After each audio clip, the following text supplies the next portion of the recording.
So we'll now prove the Seifert-Van Kampen theorem in steps. But the first part is going to be just to show easier part, which is surjectivity. We'll see surjectivity of what soon, and then we'll work towards injectivity. This already has applications. For example, the Sn sphere, Sn for n greater than or equal to 2 being simply connected is contained in this. But first, the warning example. So Seifert-Van Kampen theorem is telling you how to calculate the fundamental group of a space in terms of subspaces. Okay, and if you take the group version of this, the groupoid version has an advantage that you don't have this problem. But if I look at the circle and write it as a union of two spaces, this one is x1, let's say, and let's take inside here, this one is x2. These are nice open sets. Okay. By the way, you will need open sets for obvious reasons. Otherwise, you could just break it anywhere, break a space into pieces or even into points. Okay, so these are nice open sets, but both of them are contractible. There's intervals, they're simply connected. So the fundamental group of the union, which is a circle, you can't possibly deduce from that, because if you glued the intervals in a different way, you'd get an interval, for example. Okay, and the basic problem here is the intersection is not connected. So we'll need intersection connected. Okay, so now let's take an arbitrary collection. Alpha looks too much like a path, so let's take an xj, where j is in some subscript script j set, is topological spaces.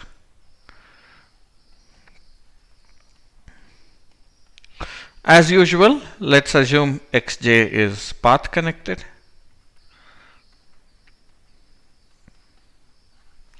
For all j, and furthermore, to avoid that kind of situation, let's assume that xj intersection xj prime is path connected for all jj prime. So every pairwise intersection is path connected, and we can have an arbitrary one. And finally, if I had two spaces, I don't need anything more. I would pick a point inside the intersection. But if I have an arbitrary collection, what I need is at least one point in the full intersection, j in the script j of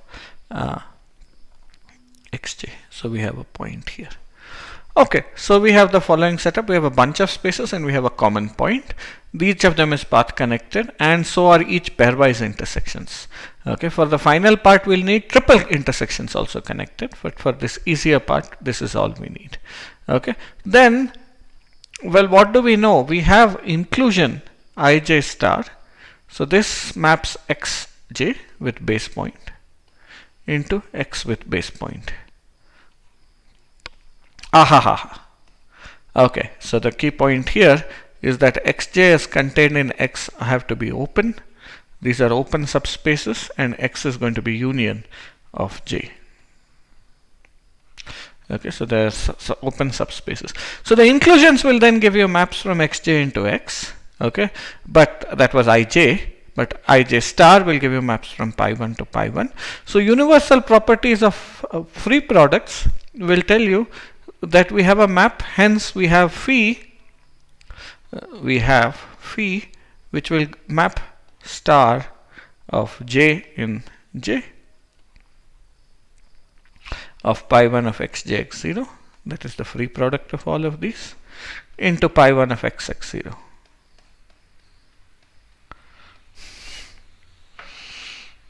Okay, so this is the map which will combine all the free groups. They will enter them. So a loop here you think of as a loop here. That's all. That is what this map is. We can look at it explicitly or in terms of universal property. So what is the theorem here? This is the easier half. This is saying that phi is surjective. Okay. The harder part, and which will give you the full statement, will also describe the kernel of phi. It will give you generators for phi. Here you are getting generators for the fundamental group, namely they are the generators of those of the subspaces. Okay, but the relations will come, that we will turn to next. Okay, after we have looked at this and some generalities of free products. But here's the theorem for the present that we are looking at. That is that this map is surjective. Okay, so how do we prove this? Well, what we have is that we have gamma. So let us take an element. So let's it be the class of gamma in pi1 of x0. Okay, we'll do our usual Lebesgue number trick. Okay, so namely, let's say if I look at the set gamma inverse of xj, j and j, so this is an open cover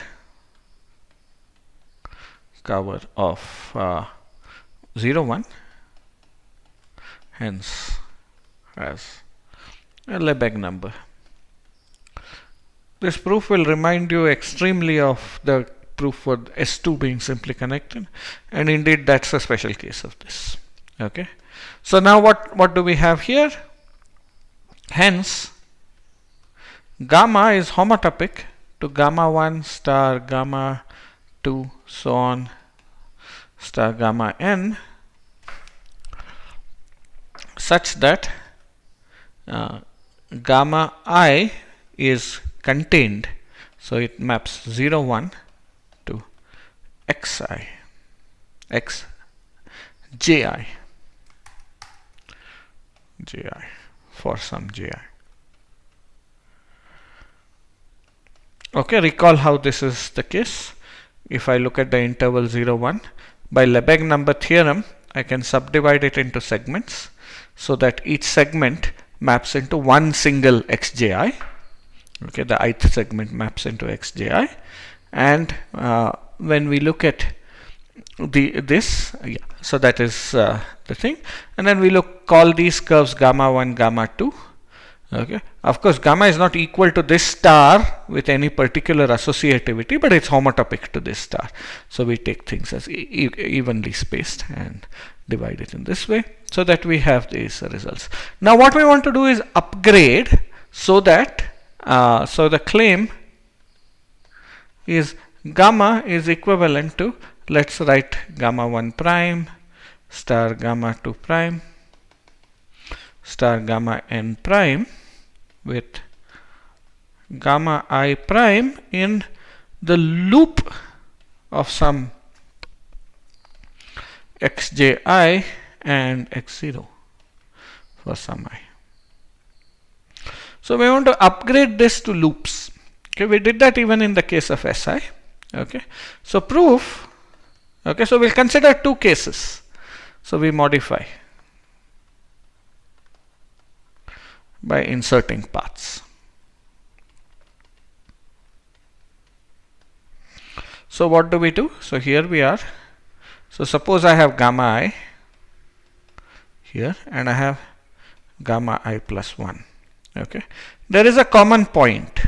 Okay, so suppose,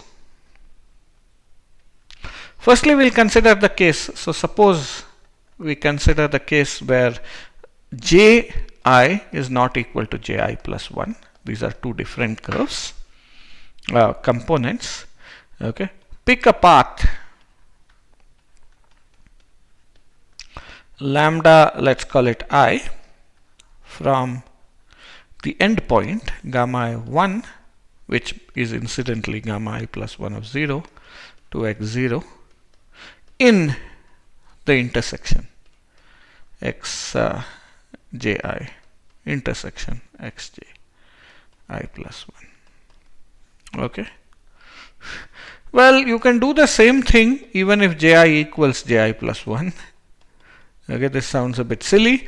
If ji is ji plus 1, the intersection is just one space. So nevertheless, you can pick a path in the intersection, whatever this is. Okay, and so now we have a path lambda I. So we will insert it here. That is, we will replace this by gamma I. Oh, sorry, that's got tangled with the others. So here is gamma I. And then I will follow this up by lambda I. And then lambda I bar. And gamma I plus 1. Okay, so we can define this. So thus, okay, but lambda I plus 1 bar are inverses of each other. So gamma is equivalent to, well, the first part is a little different. Gamma 1 star lambda 1 star lambda 1 bar star gamma 2 star lambda 2 bar, etc. And then finally we will end up with the loop, which is going to be just lambda n minus 1 bar star gamma n. Okay, but if I call this gamma 1 prime, not belongs to but equals by definition gamma 1 prime, you notice that this is a loop because it's lambda 1 is a path that takes the endpoint back to x0. And similarly, if I call this gamma 2 prime, okay, so this is not a bar, that's colon equal to, so this is this thing, and finally this is gamma n prime.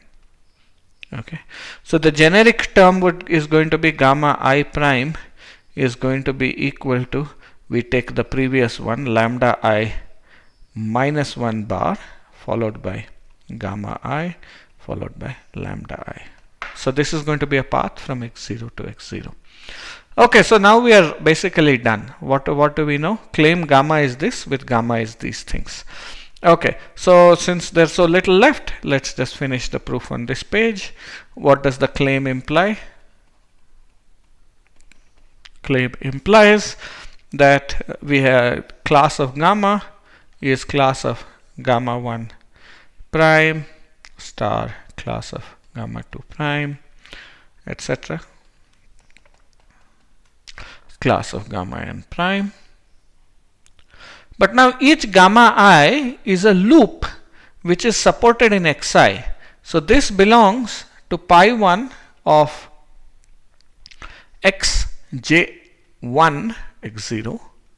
Okay, so in general, if I look at gamma I prime, this belongs to pi 1 of xj I x0.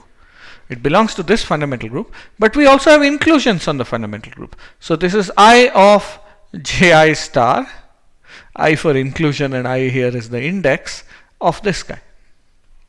So each one element is here in the image under the inclusion of I star, and hence this belongs to each of these is ij star, and the commuting of the diagram tells you that this guy is contained in phi of the star of j in j of pi 1 of xj x0.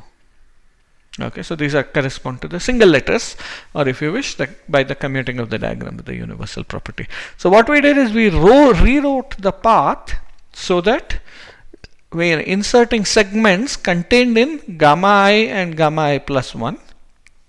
Okay, if these are different, we will take them as a path in the intersection. If they're the same, we'll still take a path in the intersection, which is the same guy, and insert it. And so this we'll get new loops. Each loop is in one particular subset, and as a result, the final loop is homotopic to a loop in the free product, and hence the element in the fundamental group is in the free product. Okay, this completes surjectivity in Van Kampen's theorem. Kernel of phi will complete the description, but first we will make a categorical digression and see what kind of object this free product actually is.